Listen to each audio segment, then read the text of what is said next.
నమస్తే, welcome back to my channel creative art and home food. నేను మీ లక్ష్మీ కళ్యాణ్. ఈరోజు వీడియోలోని క్యాబేజీతో కోఫ్తా కర్రీ ఎలా చేయాలో చూద్దామండి. క్యాబేజీ కోఫ్తా కర్రీ కోసం నేను ఇక్కడ సగం క్యాబేజీని కట్ చేసి తీసుకున్నానండి. ఈ క్యాబేజీని శుభ్రంగా కడిగిన తర్వాత చిన్న ముక్కలుగా తురుముకోవాలి. మీరు కావాలనుకుంటే చాకుతో కూడా సన్నగా కట్ చేసుకోవచ్చండి. క్యాబేజీని ఇలా సన్నగా తురుముకున్న తర్వాత క్యాబేజీలో ఉన్న ఎక్స్ట్రా వాటర్ని పిండేసి తీసుకోవాలి. క్యాబేజీలోని ఎక్స్ట్రా వాటర్ పిండిన తర్వాత నాకు ఇక్కడ 2 కప్పుల వరకు క్యాబేజీ తురుము వచ్చిందండి.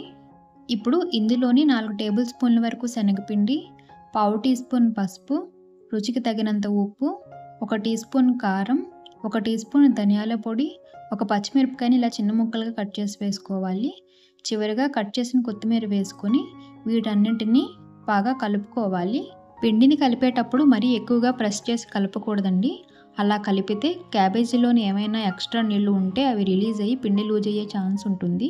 ఇందులో వాటర్ అస్సలు పోయకూడదండి, క్యాబేజీలో ఉన్న వాటర్ సరిపోతుంది. అంతా ఇలా బాగా కలుపుకున్న తర్వాత చిన్న చిన్న బాల్స్గా చేసుకుని పక్కన పెట్టుకోవాలి. స్టవ్ మీద కడాయి పెట్టుకుని డీప్ ఫ్రైకి సరిపడా నూనె పోసుకోవాలి. నూనె వేడైన తర్వాత రెడీ చేసి పెట్టుకున్న కోఫ్తా బాల్స్ని ఒక్కొక్కటిగా వేసుకొని ఒక 2 నిమిషాల పాటు కదపకుండా అలాగే ఉంచిన తర్వాత మీడియం ఫ్లేమ్లోని మధ్య మధ్యలో కలుపుతూ ఫ్రై చేసుకోవాలి.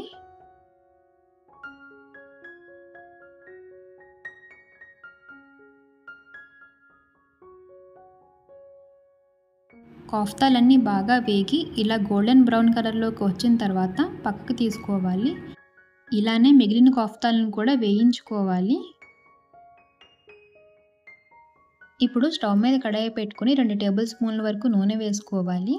నూనె వేడైన తర్వాత వీడియోలో చూపించిన మసాలా దినుసులు వేసుకుని ఒక 2 నిమిషాల పాటు ఫ్రై చేసుకోవాలి. ఇప్పుడు ఇందులోని 2 మీడియం సైజు ఉల్లిపాయలు అలాగే 2 పచ్చిమిరపకాయలని కట్ చేసి వేసుకోవాలి.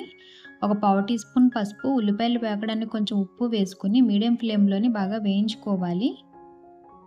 ఉల్లిపాయలు బాగా వేగిన తర్వాత 1 టేబుల్ స్పూన్ అల్లం వెల్లుల్లి పేస్ట్ వేసుకుని పచ్చివాసన పోయేంత వరకు వేయించుకోవాలి. ఇప్పుడు ఇందులోని 2 మీడియం సైజు టమాటాలను గ్రైండ్ చేసి వేసుకోవాలి.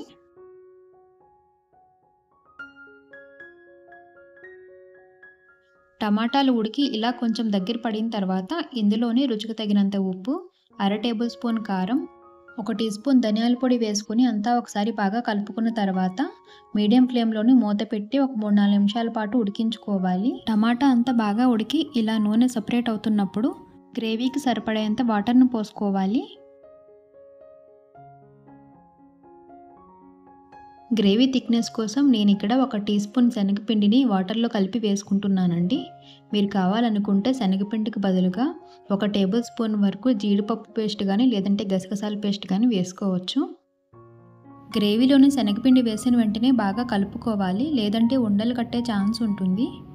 ఇప్పుడు ఇందులోని 1 టీ స్పూన్ వరకు గరం మసాలా పొడి వేసుకొని అంతా ఒకసారి బాగా కలుపుకోవాలి. గ్రేవీ మరీ తిక్కుగా లేకుండా కొంచెం పల్చగా ఉంటేనే కోఫ్తాలు వేసినప్పుడు గ్రేవీని పీల్చుకుంటాయి. గ్రేవీ కొంచెం దగ్గర పడి ఇలా నూనె సపరేట్ అవుతున్నప్పుడు స్టవ్ ఆఫ్ చేసుకొని ముందుగా రెడీ చేసి పెట్టుకున్న క్యాబేజీ కోఫ్తాలను వేసుకోవాలి. నేను ఇక్కడ కొన్ని కోఫ్తాలను సర్వ్ చేసుకునే ముందు వేయటానికి తీసి పక్కన పెడుతున్నానండి. చివరిగా కట్ చేసిన కొత్తిమీర వేసుకోవాలి. అంతేనండి, క్యాబేజీ కోఫ్తా కర్రీ రెడీ అయిపోయింది. ఈ కర్రీ రైస్, చపాతీ, జొన్న రొట్టె దేనితో అయినా చాలా బాగుంటుంది.